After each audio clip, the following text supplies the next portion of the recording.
The year is 2012. The office is on the second floor. It overlooks the town square. Mahogany desk, leather chairs, the smell of old money and fresh coffee.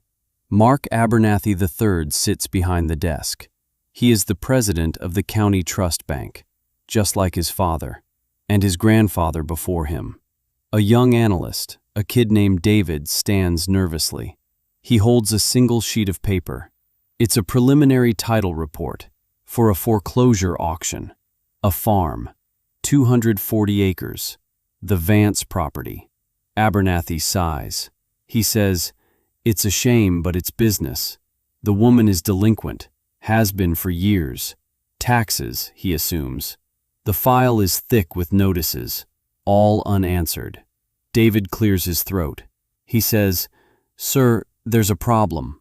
Abernathy looks up, annoyed. "What kind of problem?" David points to a line item, a note from the county clerk's office.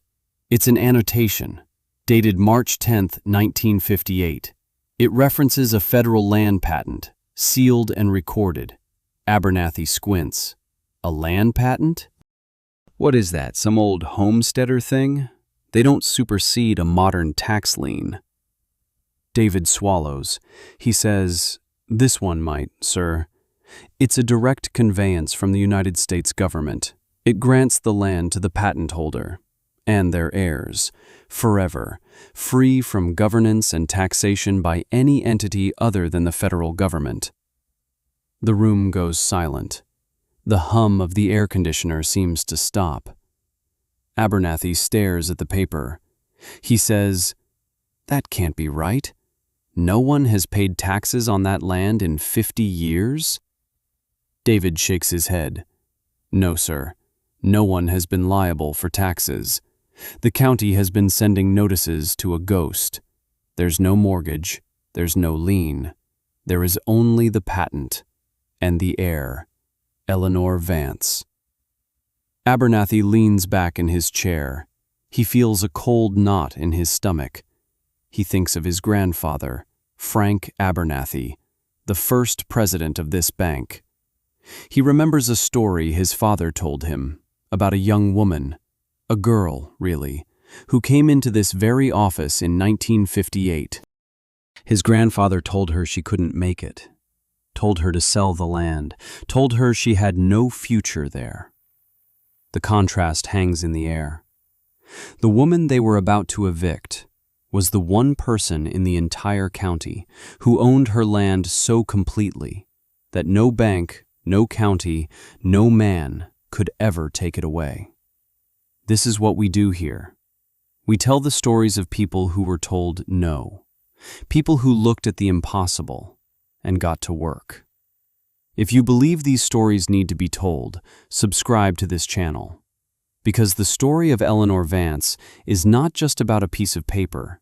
It's about what it means to truly own something and the quiet power of holding on.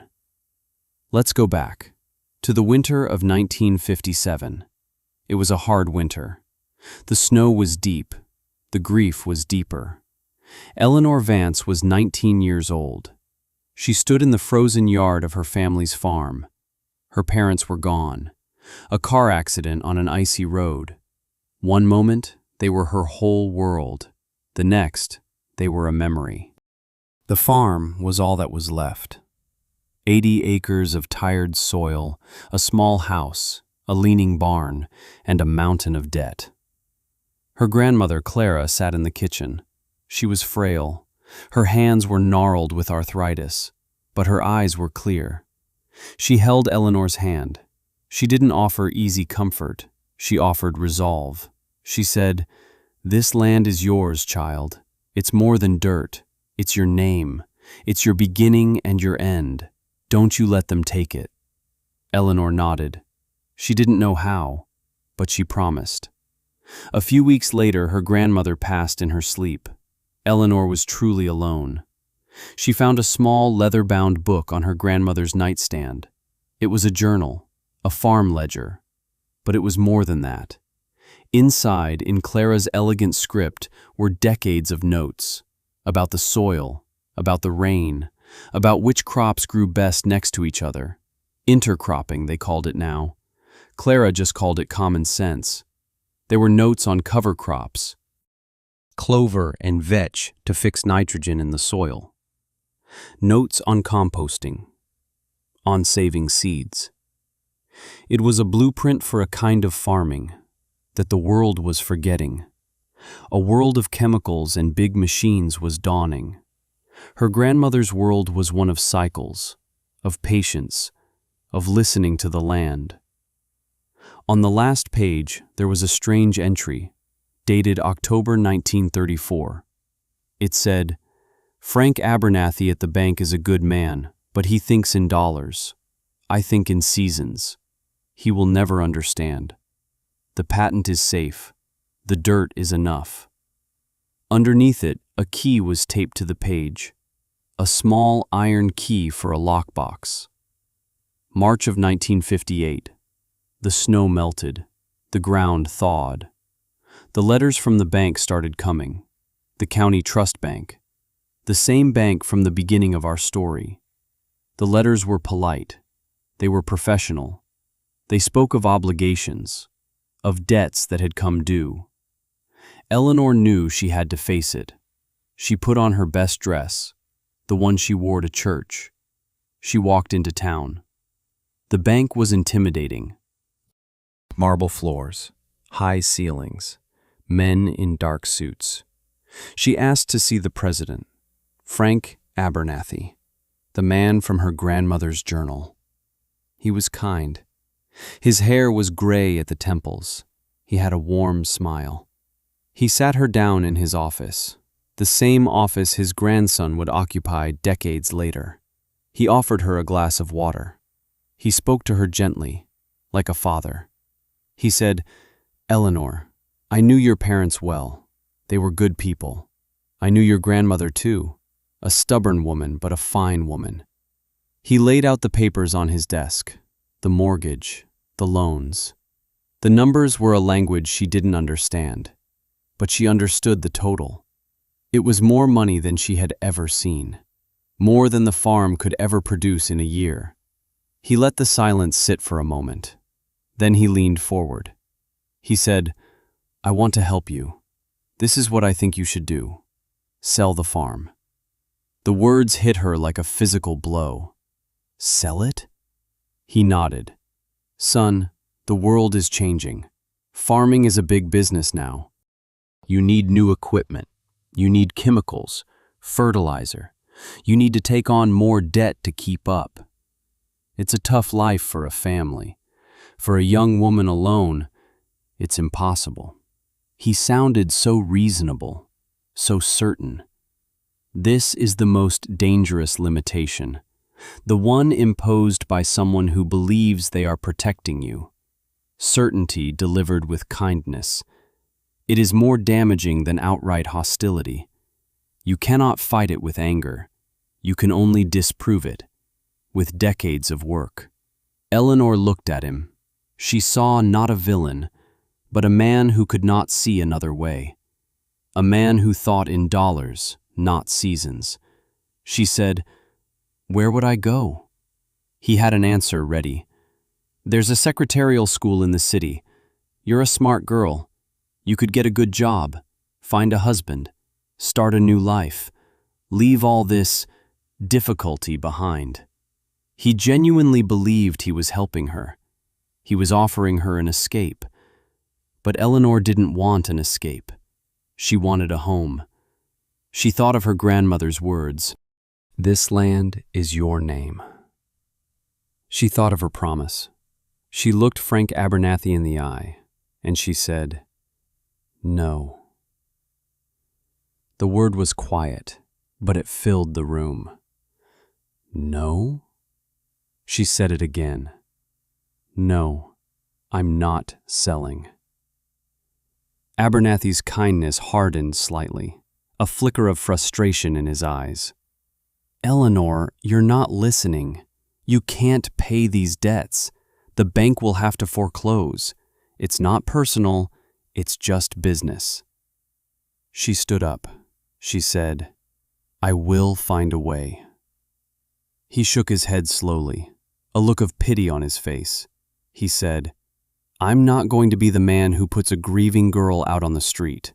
I'll give you 30 days. Go home, think about it, come to your senses. But after 30 days, the bank's hands are tied." She walked out of the bank. The spring air felt cold. She had 30 days. She went home. She didn't cry.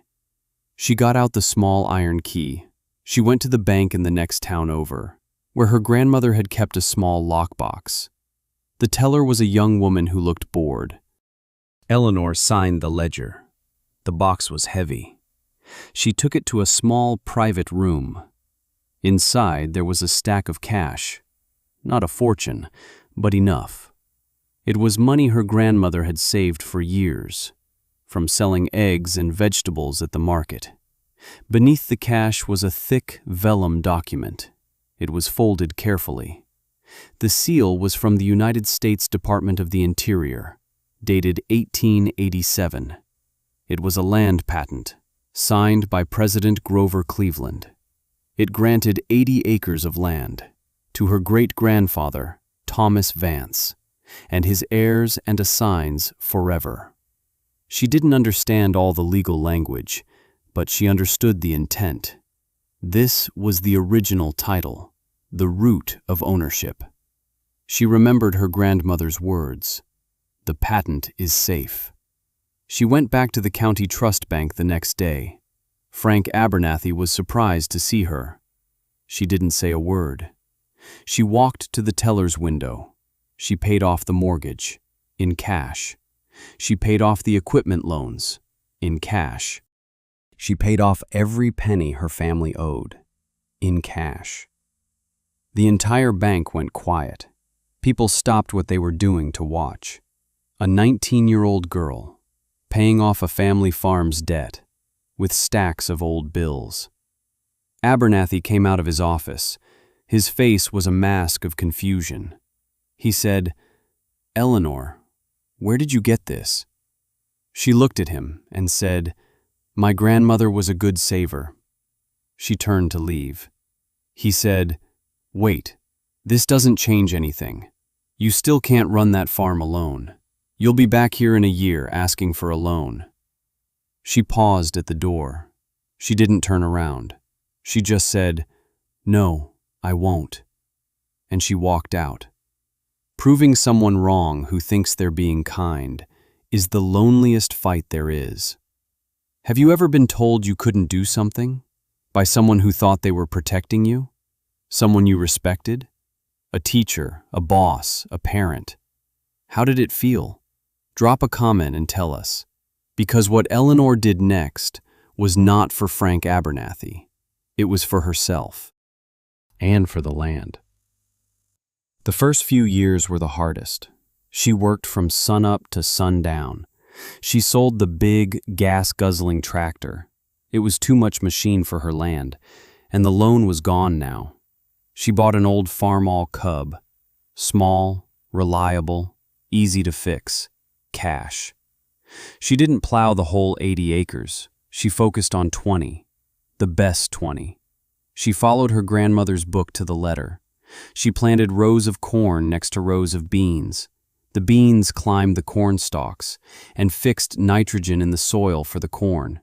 She planted marigolds at the end of the rows to keep the pests away. Her neighbors laughed. They drove by in their big new John Deere tractors. They sprayed clouds of chemicals. They said, "Look at the Vance girl, farming like it's 1920. She'll be starved out by Christmas." They weren't cruel. They were just certain. Like Frank Abernathy, they knew the modern way was the only way. But that fall, a drought came. The corn in their fields withered. The topsoil, stripped of its cover, blew away in the wind. Their monoculture crops failed. Eleanor's fields were different. The cover crops she had planted held the moisture in the ground. The diversity of her plants made the soil resilient. Her corn was not as tall as her neighbors, but it was alive. She had a harvest. It was small, but it was a profit. She took her vegetables to the farmer's market. just like her grandmother. She sold every last bean, every last tomato. She came home with a pocket full of cash. She bought more seeds. She bought a few chickens. She fixed the roof on the barn. Cash. She owed no one. She asked for nothing. The dirt was enough. Let me tell you about the next few years. By 1960, she had all 80 acres in a complex rotation: oats, clover, corn, soybeans, fallow. The soil was turning dark and rich. Earthworms returned. Her yields were not the highest in the county, but her input costs were almost zero. No chemical fertilizer, no pesticides, no patented seeds. Her profit margin per acre was double her neighbors. Contrast math. They were spending $1 to make $1.50. She was spending 10 cents to make $1. She kept the ledger, just like her grandmother. Every expense, every sale. In 1965, the farm next to hers went up for sale. The farmer had taken on too much debt. The bank foreclosed. Frank Abernathy's bank. Eleanor went to the auction. She stood in the back. The men in their overalls and seed corn hats looked at her. They whispered. She bid on a 40-acre parcel, the best 40. She paid for it. Cash. Frank Abernathy was there. He watched her sign the papers. He didn't say a word. He just watched. The quiet witness. By 1970, she owned 120 acres. By 1975, she had added another 60. All of it bordering her original 80. All of it bought at auction, from farmers who had failed. All of it paid for. Cash. She never borrowed a penny. She never asked for a government subsidy. She never bought a machine she couldn't fix herself. She was building an island of self-sufficiency in a sea of debt. She started a small co-op with a few other farmers who were interested in her methods, mostly older men, who remembered farming before the chemicals came. They shared equipment. They shared knowledge. They created their own local market, cutting out the middlemen, the big corporations. They were building a different kind of system, one based on community, not credit. Frank Abernathy retired in 1980. His son, Mark Sr., took over the bank. He was a different kind of man.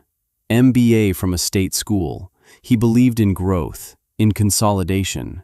He saw small farms like Eleanor's as inefficient, remnants of a bygone era. He drove past her farm sometimes. He saw the strange mix of crops, the small, old tractors. He shook his head. He didn't understand it. It didn't fit his spreadsheets. He couldn't see the health of the soil. He could only see the lack of debt. And to a banker, a person without debt is a mystery, a person you cannot control. The 80s came. Farm Aid was on television. Family farms were dying all across the country, crushed by low prices and high interest rates. In Eleanor's county, it was a bloodbath. For sale signs sprouted like weeds. The bank was busy, foreclosure auctions every week. Eleanor kept working. Her farm was an ecosystem. It weathered the storm. Her customers at the market were loyal. They knew her food was different. It tasted better. It was grown in healthy soil. She bought another 40 acres in 1986 from a family who had lost everything. She hired their son to work for her. She paid him a good wage. She taught him her grandmother's methods, generational knowledge, more valuable than any modern system. By 1995, she owned 240 acres, free and clear. She was in her 50s now. Her hair was gray, her hands were calloused, but her eyes were the same, clear and determined. She was not a rich woman, not in the way the world measures wealth. She didn't have a new car or a fancy house. She still lived in the same small farmhouse. But she was one of the freest people on earth. She owed nothing. She answered to no one. She had proven Frank Abernathy wrong, not in a year, but over 4 decades of relentless, quiet work. But that's not the end of the story, because the world was about to change again, and the bank was about to come for her one last time. The year 2008 arrived. The world's financial system trembled. Banks that were too big to fail were failing. The shock waves reached Eleanor's small county. Credit dried up. Operating loans for farmers were called in.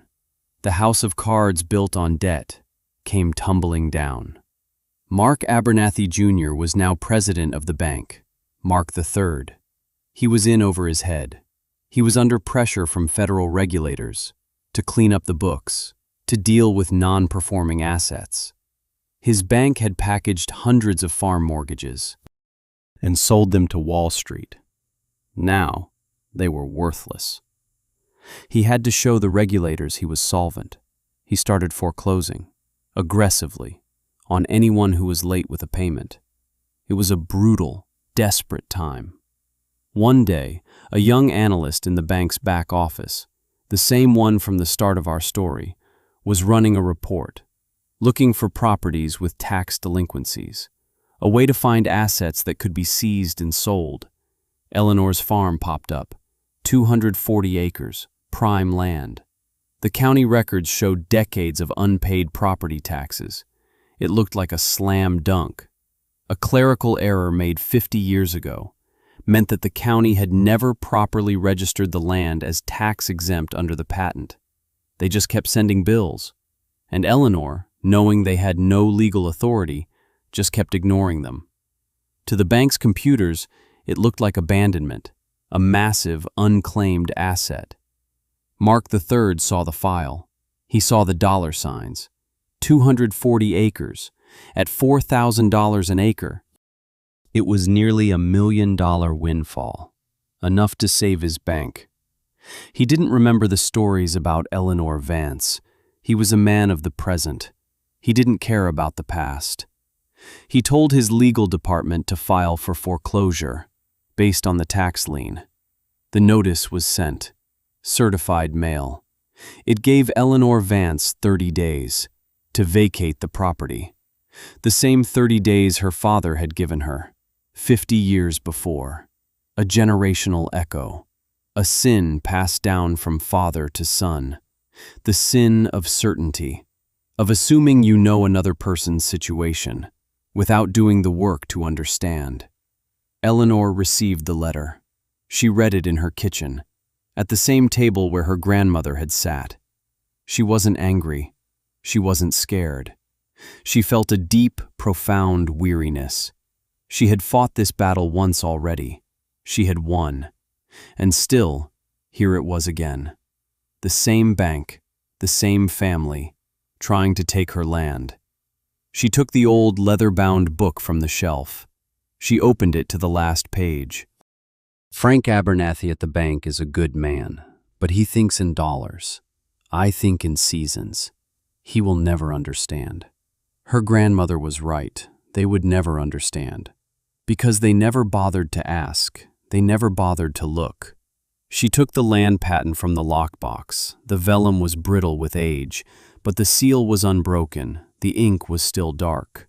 She put it in a worn leather satchel, and the next morning she drove into town. This is the moment, the reckoning. She walked into the county trust bank. It was different now, glass walls, computer screens, but the feeling was the same, intimidating. She didn't ask for the president. She walked right up to his office. His secretary tried to stop her. She just walked past. Mark Abernathy III looked up from his desk. He saw an old woman, in a simple dress.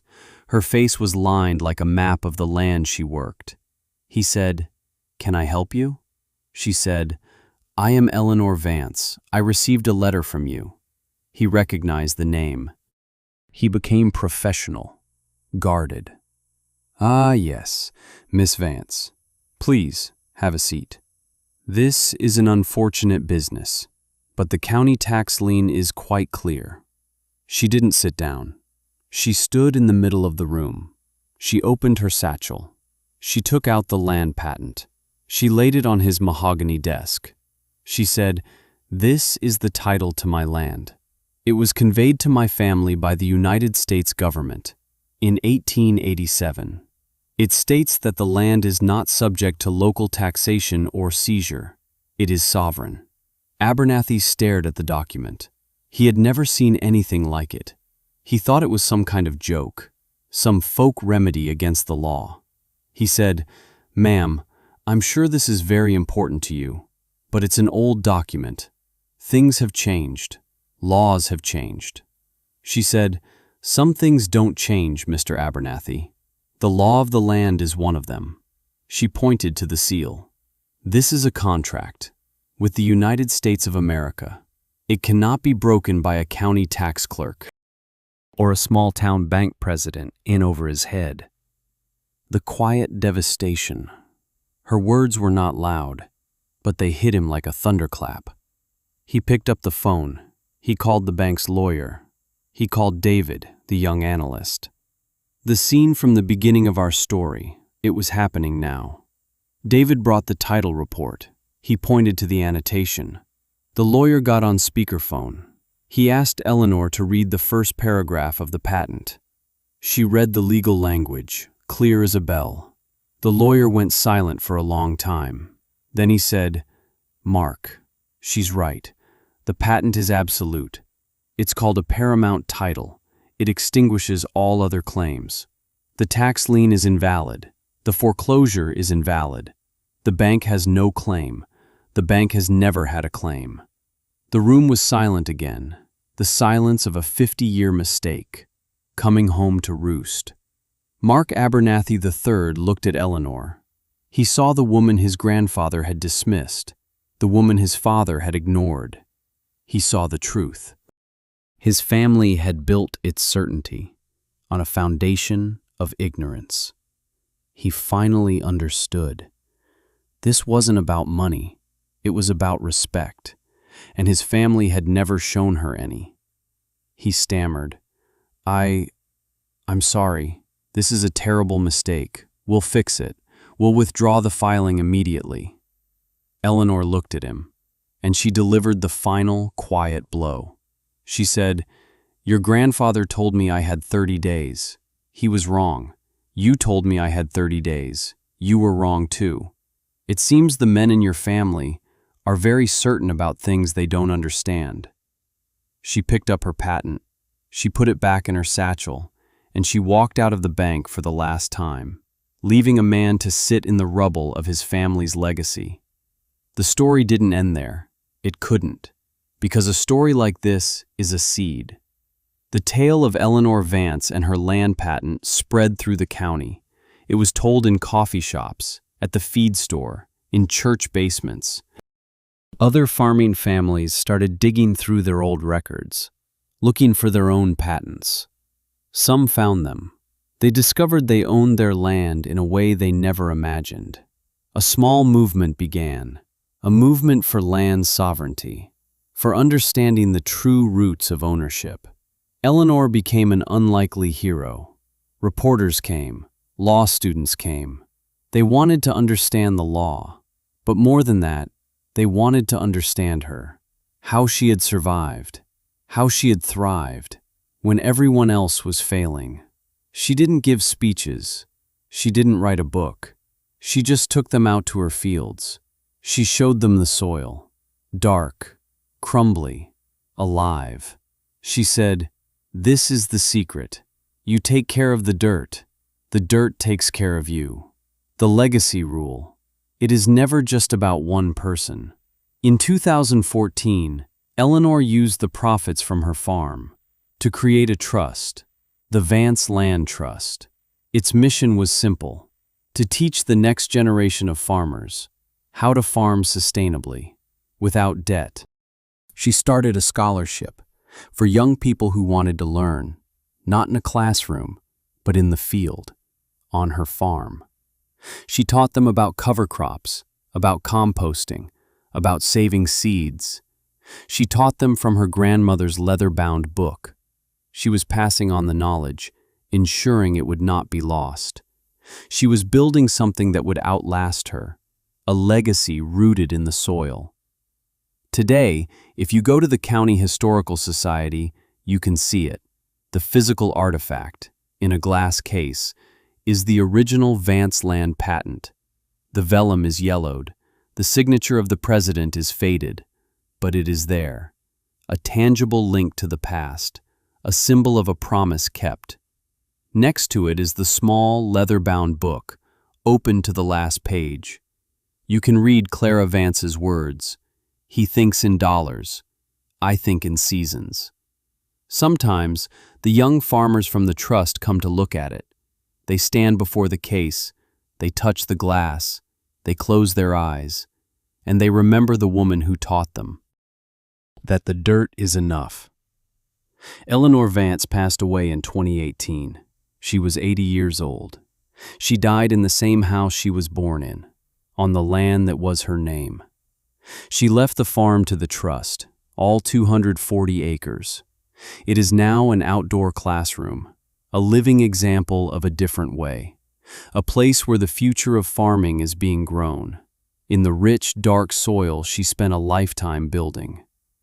Right now, somewhere in the world, someone is sitting in an office, and they are being told no. They are being told they can't.